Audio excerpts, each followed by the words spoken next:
Which one do you say? I think or I sink?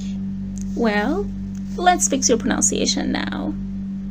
Many Asian speakers pronounce the th sound as s or t, but th doesn't exist in many Asian languages, and that's why. To say th, put your tongue between your teeth and below air, like this.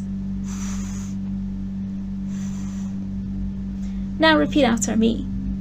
Think, thin, thank you. Now you practice.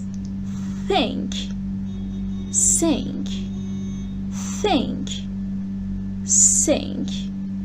Awesome. Practice slowly and you'll improve very fast. Follow for more tips like this.